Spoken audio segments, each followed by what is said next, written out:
Para que estudar mais? Para que eu preciso buscar mais? O porquê disso, né? Talvez você esteja aqui, já passou por alguma trajetória na sua vida de estudo, de capacitação, e a pergunta é por que mais? Eu tenho 3 meninos, os meus meninos ficam assustados, falam assim, pai, você está estudando ainda? Eu falei, eu estou estudando, eu estou no meu último semestre de pedagogia, estou acabando mais um curso. Por quê? Porque a gente não pode parar de crescer. Mas por que isso acontece? Vamos ver se vai dar certo aqui. Olha lá, ó. Está funcionando aí? Foi. Porque o mundo é do tamanho da sua mente. Até onde a sua mente for, é o tamanho do mundo que você vai ter. Ampliar a sua mente é a melhor forma de viver a vida, porque você não vê a vida como ela é, mas como você é. Então, a melhor forma de mudar o seu mundo é mudar você mesmo, é transformar a si mesmo. E transformar a si mesmo envolve entender uma trajetória de que eu preciso continuar crescendo. Então, o primeiro aspecto que eu queria deixar aqui com você nessa noite é que você tem um potencial e ele precisa ser ampliado. Deus criou você para realizações grandes e eternas.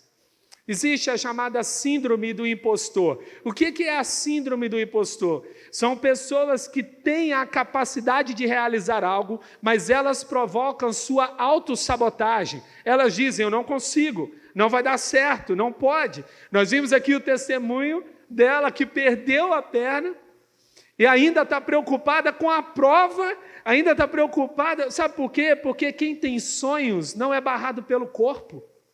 Quem tem sonhos continua voando, mesmo aprisionado. Madame Guyon dizia, quando ela foi presa, ela dizia o seguinte, descobri no aprisionamento do meu corpo a libertação da minha alma.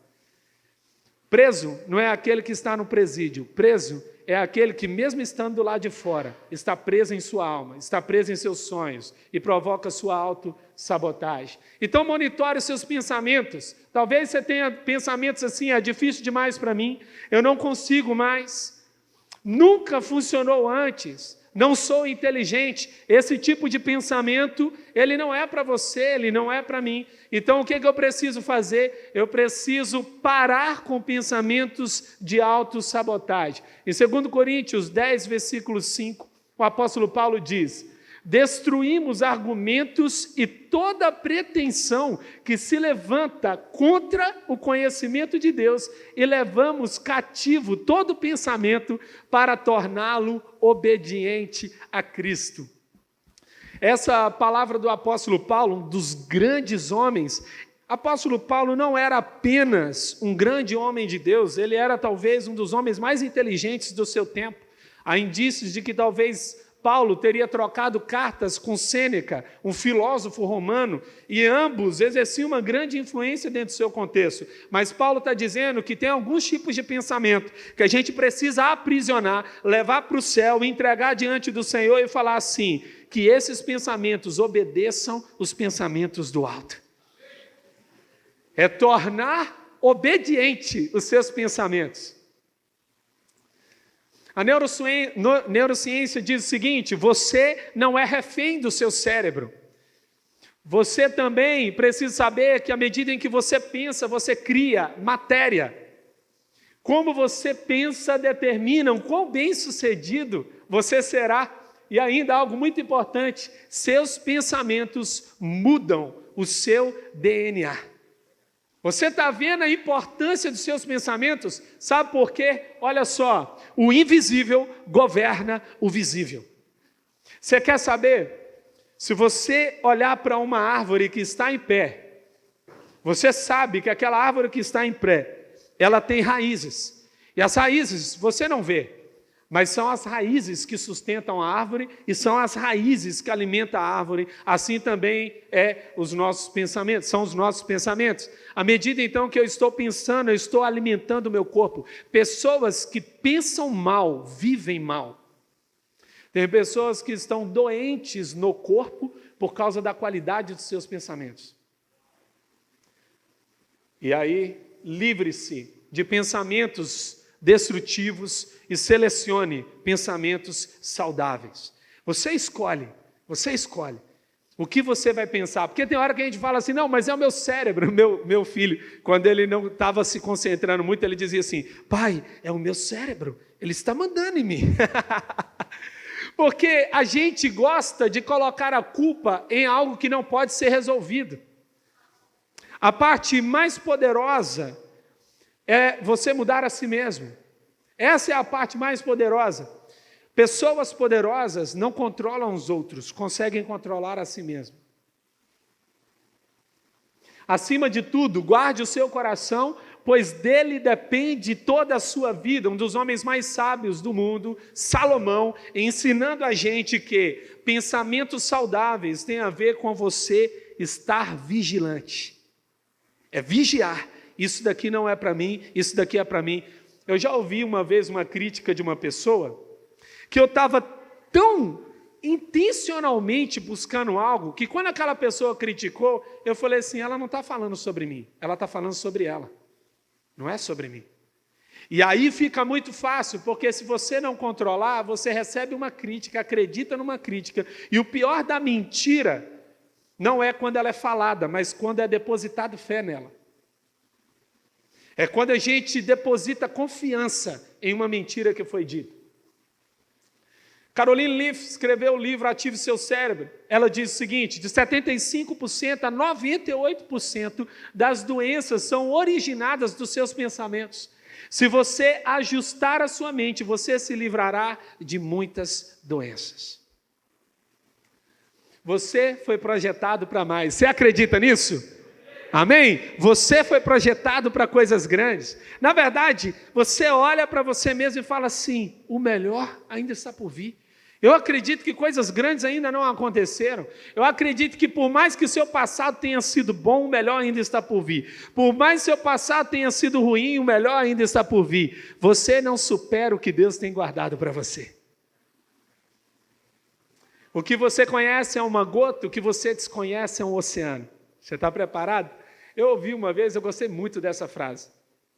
Para que uma gota não vire um deserto, basta jogá-la no oceano. Uma boa? Enquanto você estiver isolado, sozinho, pensando assim, esse pensamento, não, isso é tudo sobre a minha vida, enquanto você não mergulhar em algo que é maior do que você mesmo, você morre, você definha. Deus não guardou a imagem dele em seres pequenos, mas em seres eternos. Você foi feito à imagem e semelhança de Deus. Você tem noção do que isso significa? Você tem noção do que significa guardar a imagem de Deus em você? É como se você fosse uma fotografia dos céus. É como, eu queria dizer uma coisa aqui melhor para você, você é a cara do seu Pai. Amém? Você é a cara do seu Pai. Você se parece com Ele, você guarda a eternidade dentro de você. Um segundo aspecto que eu queria abordar com você é encontre um propósito. A primeira parte, então, é eu entender quem eu sou, é ampliar o meu potencial, é olhar para mim mesmo e entender a grandeza que eu recebi de Deus. E a segunda parte é propósito. O que é o propósito? Vamos lá? Em Êxodo 33, versículo 13, Moisés vai falar com o Senhor, Senhor, se você me vê com agrado, revela-me os teus propósitos. Uau! Ele pede para Deus, me mostra qual é o seu propósito, me mostra o que tem para mim. Rick Warren vai dizer, nada é mais importante do que conhecer o propósito de Deus para a sua vida e nada pode compensar o prejuízo de não conhecê-lo. Meu Deus! Você não saber qual é o propósito de Deus para a sua vida, significa você viver sem sentido. Você não cumprir o propósito de Deus para a sua vida, significa que os seus dias estão se passando e eles não fazem o menor sentido. Você nasceu por um motivo, sabe qual é o motivo? Um dia Deus sonhou. E quando Deus sonhou, Ele revestiu o sonho dele com um corpo. E esse corpo é você. Você é o sonho de Deus andando na terra. Enquanto você não realizar esse sonho, algo vai ficar sem sentido. Uma pessoa sem visão de futuro sempre retornará ao seu passado. Dentro da sua jornada e da sua caminhada, eu preciso saber qual é o sonho de Deus, qual é o projeto de Deus, o que Ele tem para mim. Porque se eu não tiver uma visão de futuro, a primeira coisa que vai acontecer quando eu tiver um problema, eu retornar para as coisas que eu vivia e que eu fazia antes. Quantas pessoas você viu recuando? Mas não é porque elas tiveram um problema, foi porque elas perderam uma visão de futuro. Geralmente, uma pessoa para de estudar porque ela não tem uma visão sobre o impacto que aquele estudo vai causar nela. Então, o que acontece? Como ela não tem visão de futuro, ela para, ela estagna. Veja só, qual que seria o seu propósito? Será que é sobrevivência? Eu não acredito nisso. Será que é sucesso? Também não acredito nisso. É significância. É encontrar sentido para o que você está fazendo. Encontrar sentido para o propósito de vida que você está tendo. Ninguém nasceu para ganhar dinheiro. Dinheiro é meio para ganhar pessoas, como nós estamos vendo. Dinheiro, se ele serve a si mesmo, nós temos um nome para isso, Mamon. Mamon é aquele que escraviza pessoas para ficarem focadas em concentrar recursos. Nem Deus concentrou o recurso do céu, porque os homens tentam concentrar recursos. Quando você descobrir pelo que morrer, você descobriu pelo que viver. Fala assim, eu vou dar a minha vida por isso. Isso vale a pena. Isso vale a pena. Quando eu olho para os olhos dos meus filhos, eu falo assim, vale a pena morrer por isso. Vale a pena entregar a minha vida por isso, porque é uma das minhas missões que Deus me confiou. Um dos propósitos da minha vida é cuidar desses meninos. Tão importante quanto o seu destino é a sua jornada. Então, à medida em que eu estou caminhando, aí tem umas coisas bonitas, eu gosto demais. Tem uns ditados que são bem interessantes. Tem um ditado chinês que diz o seguinte, a lebre pode chegar mais rápido, mas só a tartaruga aproveita a jornada. A capacidade de aproveitar a vida não está na velocidade, mas está na capacidade de torná-la em câmera lenta. Sabe aquela coisa? Olhar os olhos da esposa, olhar o canto de um pássaro, ver o vento soprando na árvore, ver o sol nascendo, não é para todo mundo. Não é para todo mundo. Porque tem muita gente que está apressada demais para não viver. Nessa vida, todo mundo morre, mas nem todo mundo vive. E viver é uma decisão, viver é uma escolha. E é esse propósito que a gente precisa descobrir. E aí você fala, mas na minha jornada, e as minhas experiências, o que eu vivi no passado, as minhas frustrações, essa é a parte interessante. As suas experiências não são o seu obstáculo, mas podem ser a catapulta para o seu destino. Podem te lançar ainda mais para algo ainda mais profundo. Eu creio que o Espírito Santo é o único que tem a habilidade de retornar ao seu passado, curar você, para que você tenha um destino e um futuro melhor. Tem coisas na sua vida que não fazem o menor sentido, a não ser que Deus toque. E aí você se pergunta, então, olha só que cena interessante. Esta é a sua história. Esta é a sua visão. Você está assentado sobre a sua história. Hoje, a sua visão, ela é determinada pelo que você chegou até aqui. Então, como é que eu posso fazer? Construir novas histórias para ter uma visão mais elevada. À medida em que eu vou aumentando o nível da minha história, maior é a minha capacidade de ter uma visão. Está fazendo sentido para você? Olha por que estudar mais muda as questões, porque eu já começo a olhar as coisas com outro olhar. Eu já começo a trazer um outro significado para a minha vida. E você está na direção disso tudo. Esse carro não está sem controle. Eu casei com Esté, e aí eu era muito rico, então eu peguei o carro do meu sogro e o GPS do meu pai, para a gente ir para uma lua de mel que a gente não pagou. A gente ganhou. Aí eu peguei o carro e a gente estava indo. E a gente estava saindo de João Pessoa, na Paraíba, indo para Serrambi, um lugar lindo. Não sei se você já foi, mas é bonito demais. A gente estava indo no caminho. E então uma blitz policial parou a gente. Parou o carro, a gente parou. E então eles perguntaram: para onde você está indo? Naquele momento a minha vida fez para onde eu estou indo? O que eu estou fazendo da minha vida? E agora? Acabei de casar. Ele estava perguntando outra coisa, mas na hora a minha mente deu uma girada.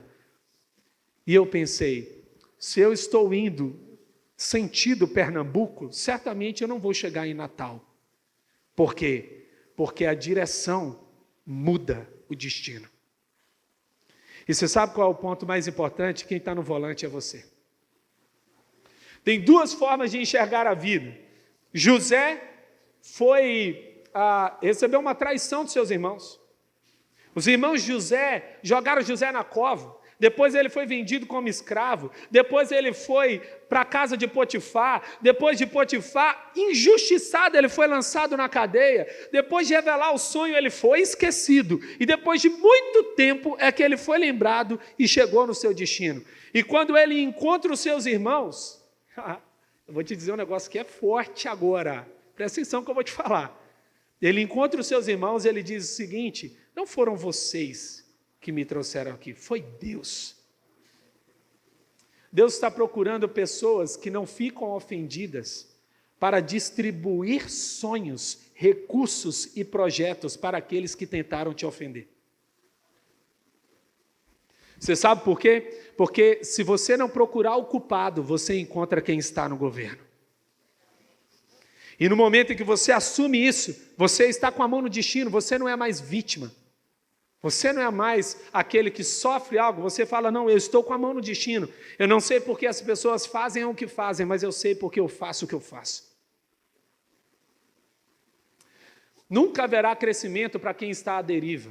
Nunca, nunca. Não existe vento a favor. Não existe proposta a favor. Não existe algo que seja a favor de você, se você estiver à deriva. Se você não souber para onde vai, como já dizia Lewis Carroll, qualquer caminho vale. Então, para quem não sabe para onde vai, tanto faz.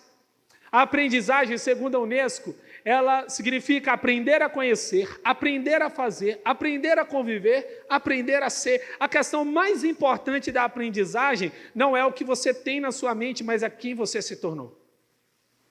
Essa é a parte mais importante. Você não está entrando num curso, você está entrando num casulo. Você está entrando num processo de transformação, e essa é a parte da beleza. Eu falo com os meus filhos: filho, eu não gosto de estudar, eu gosto de aprender. Mas para aprender eu preciso estudar. Então eu vou estudar enquanto eu estiver aprendendo, porque se eu não estiver aprendendo, eu decido deixar de estudar aquilo. Mas quantas vezes você está estudando para ter um papel na mão e não para ter uma transformação na mente? E o papel na mão é frustrante. Porque de que vale um papel se você não mudou? De que vale um papel se você não melhorou? Dimensões sobre a aprendizagem. Primeira dimensão é a identidade, o autoconhecimento para o crescimento. A segunda dimensão é a cidadania, um relacionamento harmonioso para a transformação. E a terceira dimensão é transformar a realidade do conhecimento, é produzir algo que vai transformar. O meu filho Gabriel, estou falando dos meus filhos, que eles são os maiores aprendizes lá em casa, e eu tenho que ensiná-los. E o meu filho Gabriel perguntou assim: pai, ladrão é uma profissão? E eu fiquei preocupado de como aquela pergunta nasceu. Falei: como assim? Ele estava curioso. Eu falei: sabe por que não é uma profissão, meu filho? Porque a profissão é para abençoar os outros. O que é profissão? É tudo que você produz que gera um benefício comum. Se não está gerando benefício, para de produzir. Se está destruindo as pessoas, pare de fazer. Se não está abençoando quem está do seu lado, não faça mais, porque essa produção precisa ser para distribuir. José Mohan diz o seguinte: é preciso viver a vida que se pretende mudar. Você precisa decidir então nessa jornada, nesse propósito, lembra?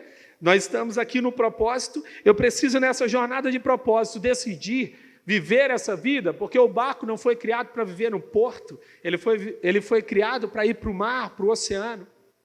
Então, eu pergunto para você, qual é o projeto da sua vida?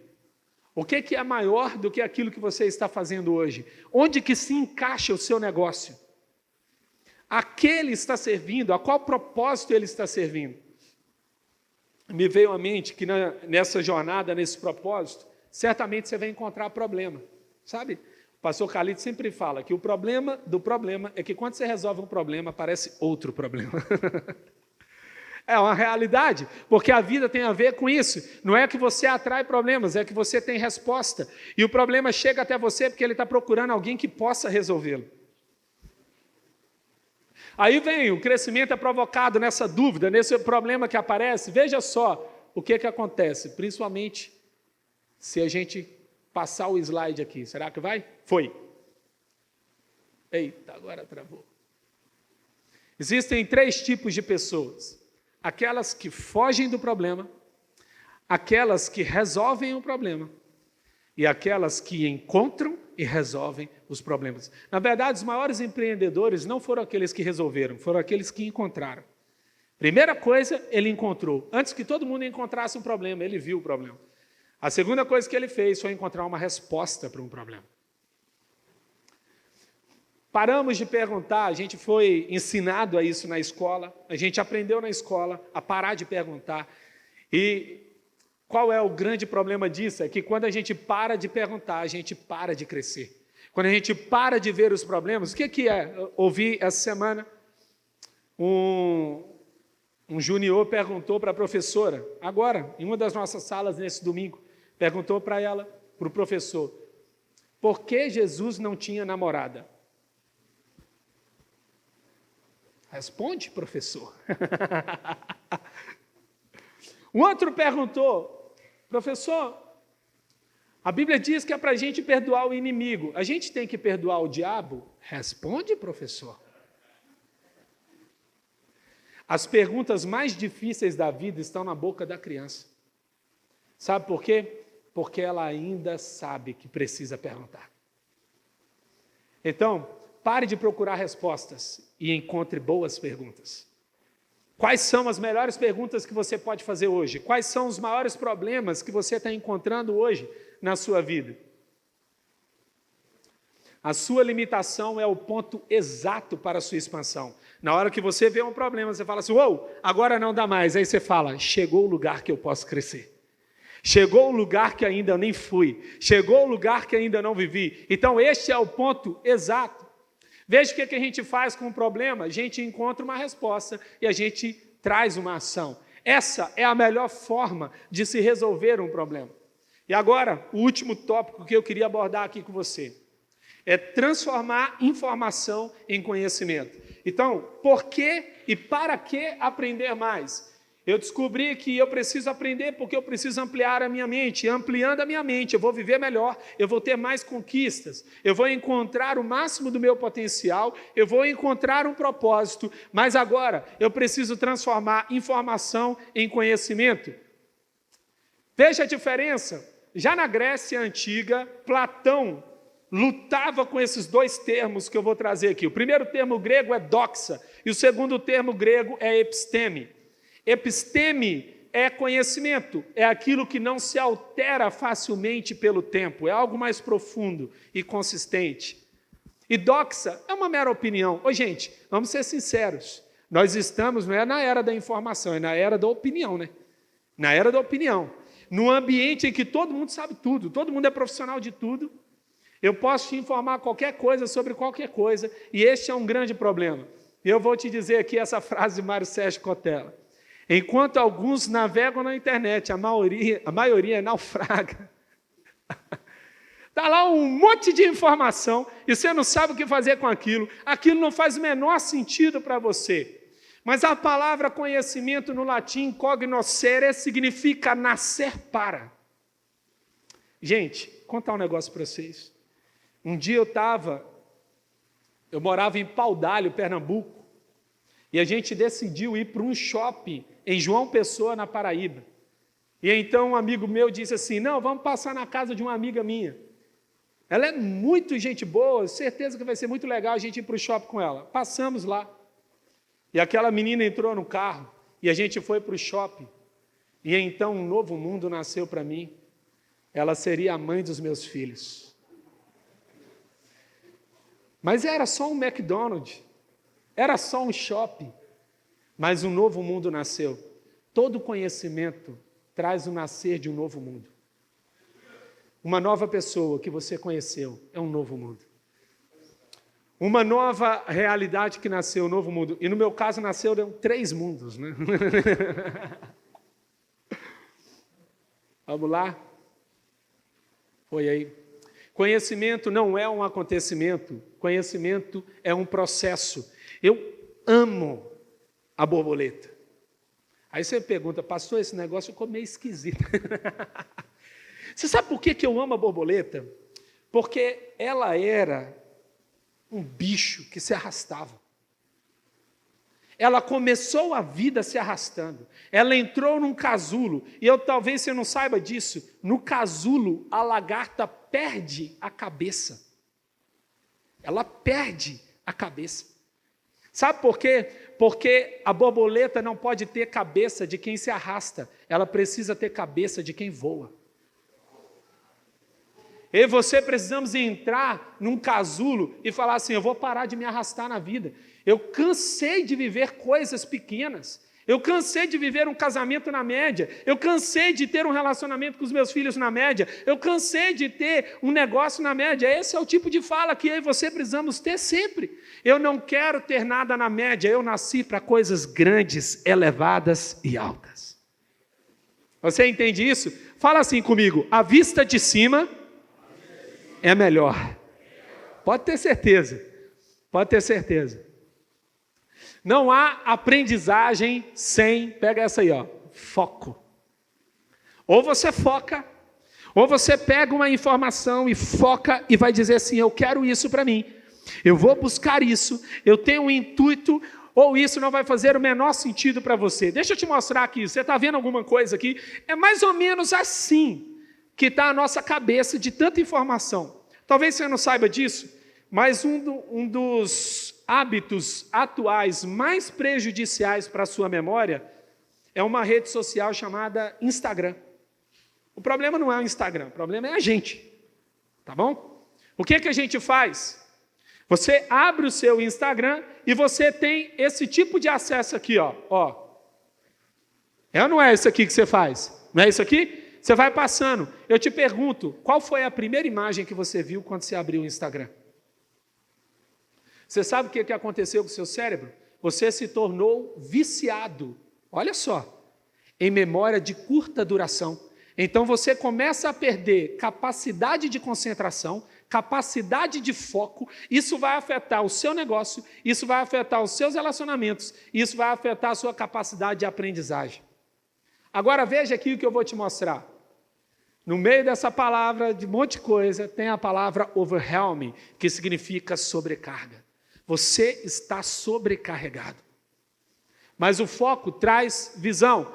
Em Provérbios 9, versículo 10, o temor do Senhor é o princípio da sabedoria. E então, quando eu vejo, através do temor do Senhor, eu encontro um destino para uma informação. Através dele, eu tenho, na sua imensidão, eu desenvolvo a minha mente, mas também, na sua profundidade, eu destruo o meu orgulho.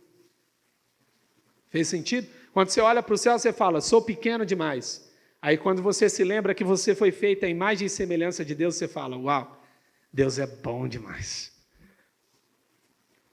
Romanos 12, no versículo 2, não se amoldem ao padrão deste mundo, mas transformem-se pela renovação da vossa mente. Então, o processo de renovar a mente é imprescindível. E a palavra metamorfose, aquilo que a lagarta vive, ela significa a seguinte coisa, meta é ampliar e morfose é a forma ou estrutura. Agora pega essa daqui que eu vou trazer para você. Presta atenção. Jesus Cristo, ele era filho de marceneiro ou de carpinteiro? Alguém se lembra? Marceneiro? Será? Carpinteiro. O marceneiro faz móveis, o carpinteiro faz estrutura. Jesus não veio decorar a sua vida, ele veio mudar a estrutura da sua vida. Ele veio completamente transformar aquilo que você falava assim, nossa, isso é tudo que eu tenho. E Deus fala assim, não, isso não é nada. Sabe por quê? Porque Deus não criou teto, Deus não criou parede, Deus criou horizonte, Deus criou céu. Tudo que Deus faz é grande. E então, eu fecho esse tempo aqui com você, para dizer que você vai encontrar o inédito. Grave isso na sua vida. Eu vou te dar uma frase. Se você gravar esta frase, vai fazer todo sentido do porquê você deve estudar, para que você deve estudar. Primeiro, descubra a sua identidade e potencialidade. Descubra quem você é. Tenha uma noção clara sobre quem você é. Então, faça o seguinte, tenha uma visão de futuro e propósito que te levará a uma jornada. Porque essa é a parte bonita. Eu posso chegar aqui para você e passar tudo o que eu sei. Mas só você é capaz de transformar o que eu sei em seu. Só você tem essa capacidade, porque os passos quem dá é você. Ainda para fechar essa frase, consegue passar aí para mim? Ou travou? Meu amigo, é fácil. Tem uma visão, então, de futuro e propósito que levará a uma jornada em que você será capaz de transformar informação em conhecimento e que te levará a alcançar lugares inéditos. Eu quero, nesse momento, orar por você. Sabe por quê? Porque eu creio que você vai pisar em lugares que nunca pisou. Você vai chegar em lugares que nunca chegou. O que você vai vivenciar, se talvez você vivia um ciclo, coisas novas vão acontecer. Você crê nisso?